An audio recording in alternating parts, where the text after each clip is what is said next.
Shocking and fatal accident to Mr. and Mrs. Charles Paget of Ruddington Grange. On Tuesday morning, a most painful sensation of mingled astonishment and regret pervaded all classes of society in Nottingham, consequent upon a report which was published in the London and some of the provincial newspapers to the effect that Mr. and Mrs. Charles Paget of Ruddington Grange had been drowned amid the rocks near Filey Brigg. So strange and remarkable did the statement appear that many were at first inclined to receive it with some caution, but subsequent inquiries only proved the announcement to be too true. The deplorable and in all respects painful occurrence was, it appears, first read of in the Leeds daily papers, which arrive in Nottingham about 8 o'clock.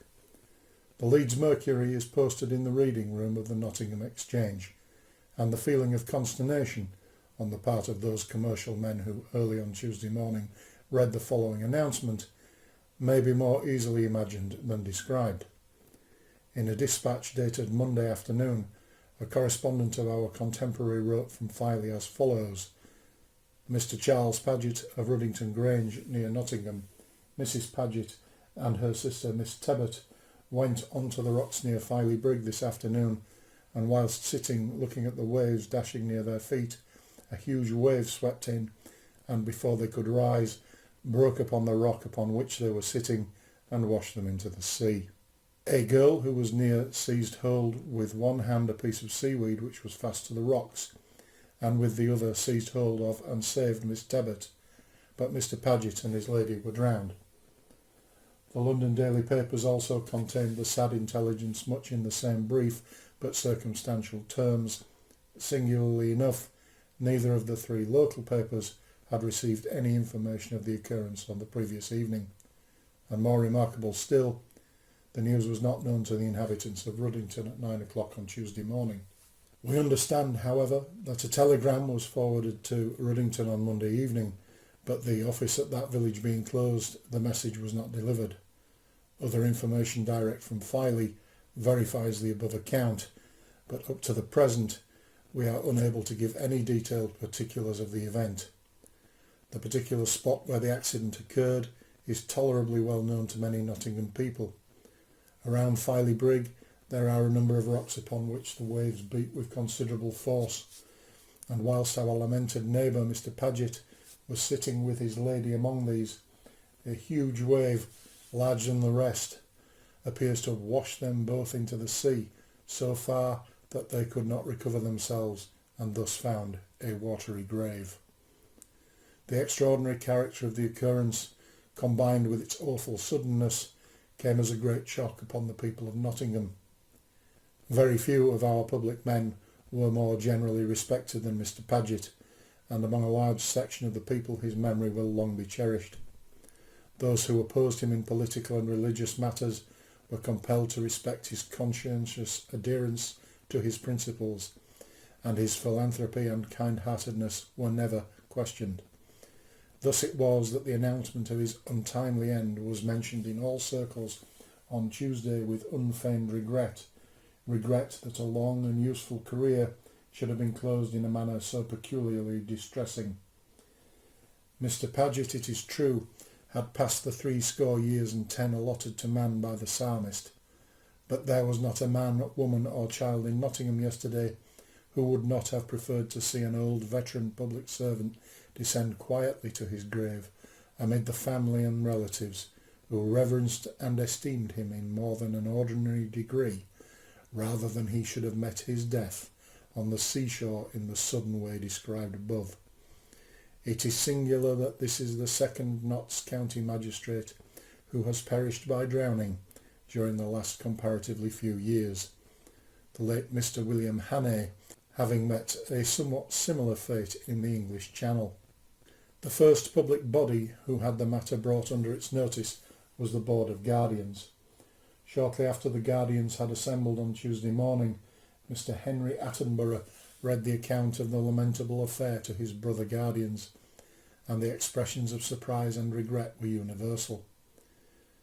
Mr. Charles Paget of Ruddington Grange, a magistrate and deputy lieutenant for Nottinghamshire, was born on the 19th of September 1799, and was consequently 74 years of age.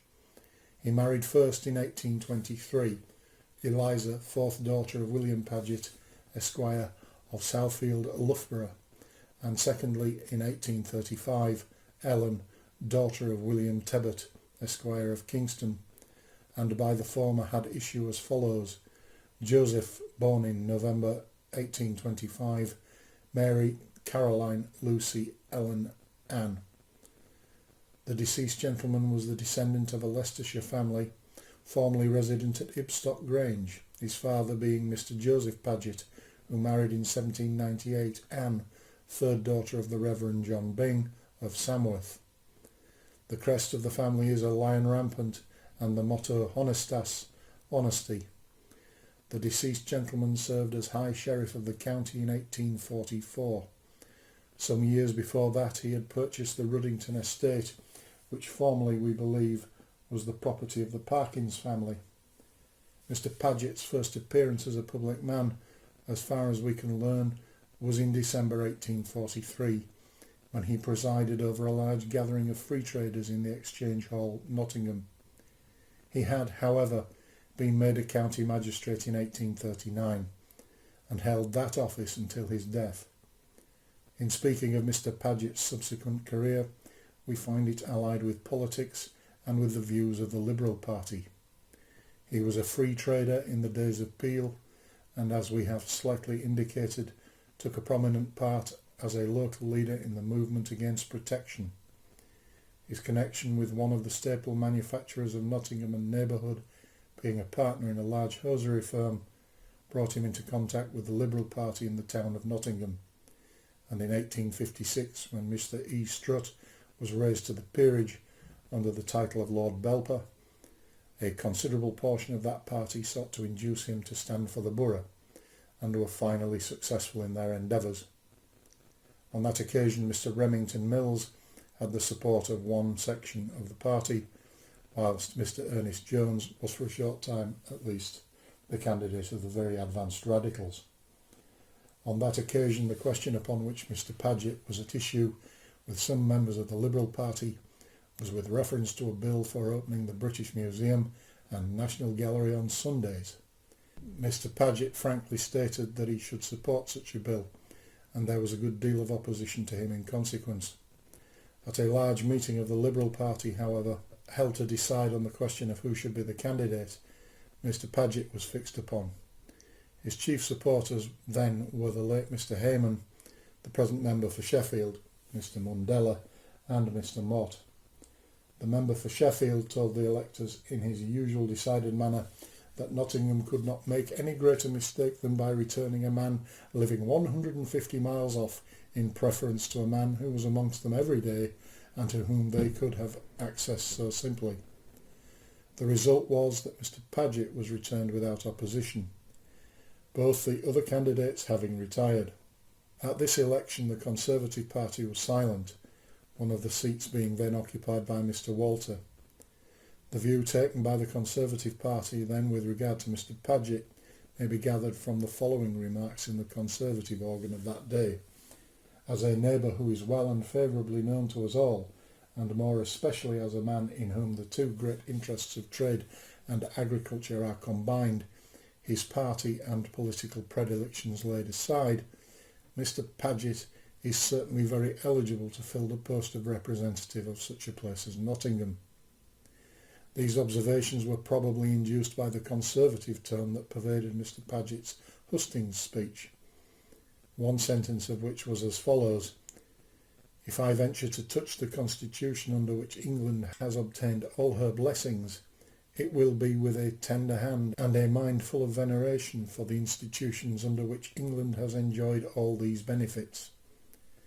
It may be interesting also to note, as showing what importance he attached to education, that in the same speech Mr. Paget referred to education as the foundation of all political arrangements. Mr. Paget sat in Parliament until the general election that succeeded 2 years afterwards, and during that time he showed himself to be in matters of trade and commerce a good representative. At the general election he had as a colleague in the candidature Mr. Mellor, now Mr. Justice Mellor. the other candidate being Mr Bromley in the Conservative interest and Mr Ernest Jones, the Chartist. The election resulted in the returns of Messrs Paget and Mellor. In 1861 Mr Mellor accepted a judgeship and Sir Robert Clifton was returned as Mr Paget's colleague. Some differences of opinion appeared to have arisen between the Honourable Bart and his colleague, and the result was that in 1865, when another general election ensued, they were found on opposite sides to each other. The history of that memorable election is no doubt still fresh in the recollection of our readers. The Liberal Party, or as they were then termed, the Number 30 Party, selected as their candidates two of the very best men they could find, viz. One of the sitting members, Mr Paget, and Mr Samuel Morley. It is not necessary for us to dwell at any length upon the excitement and disturbances that accompanied that contest. Suffice it to say that Mr Paget, from some reason or other, never seemed to enjoy the same amount of popularity as his colleague or fellow candidate Mr S. Morley. There were one or two subjects in connection with his candidature that were perhaps somewhat misapprehended, and we may add that the opposition of Sir Robert Clifton and the popular or independent party at his back seemed to be more directed against Mr Paget than against Mr Morley. Undoubtedly, party feeling never ran higher, Sir Robert Clifton having for many reasons the sympathy of the masses. The excitement culminated in several acts of violence and disorder, such as it is to be hoped will not occur in Nottingham again. The contest resulted in the return of Mr Morley and Sir Robert Clifton, Mr Paget being third on the poll, and Mr A.G. Martin, the Conservative, last. A petition against the return of Sir Robert on the ground of intimidation and bribery was at once talked of, and this induced the opposite party to attack Mr Morley's seat. After a lengthy investigation by a committee of the House of Commons, the proceedings being about as long in comparison to ordinary selection requires as the Tichborne case to ordinary trials, both the sitting members were unseated.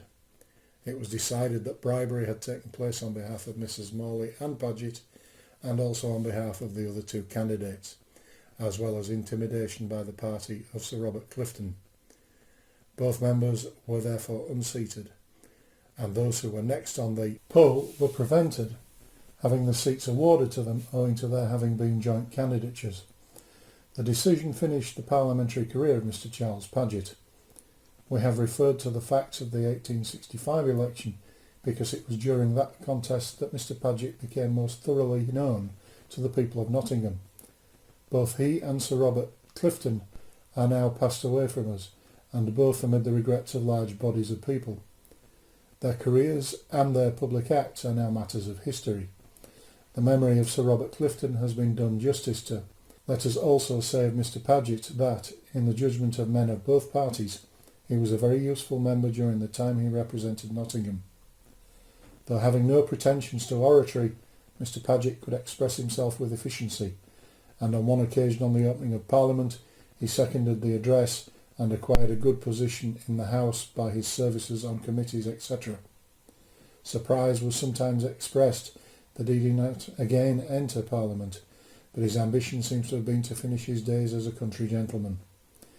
That he still had a very large following in Nottingham was sufficiently evidenced by the presentations that were made to him by working men, and still more so by the large number of votes he polled, when 3 years ago he was elected a member of the Nottingham School Board.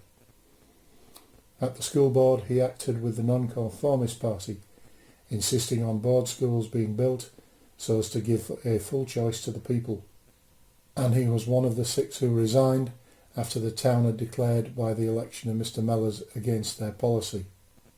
As a magistrate, as a landlord, and as what we may almost call a fellow townsman, the death of Mr Paget will be a great loss.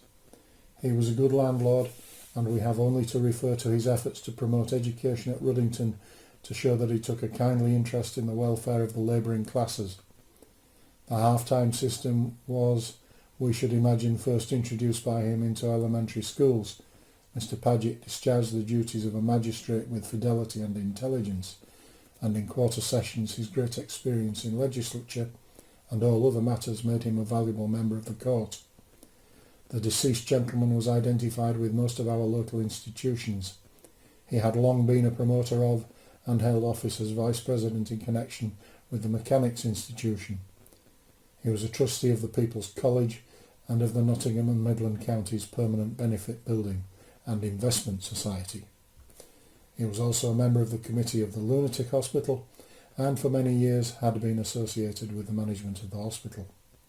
He was a shareholder in the Midland Railway Company and some time ago formed one of a consulting committee with the directors on matters of importance to the company. Liberal in politics, he was a nonconformist in religion. For many years past, his carriage may have been seen driving up to the high pavement Unitarian chapel on Sunday mornings, and we understand that towards the rebuilding of a chapel in that locality, he gave the munificent sum of £1,000. Mr. Paget was the author of 2 works on the growth of mangold wurzel and experiments in half-time education in rural districts. Take him for all in all, he was a man who, from his thorough way of doing whatever he undertook, the town can ill spare.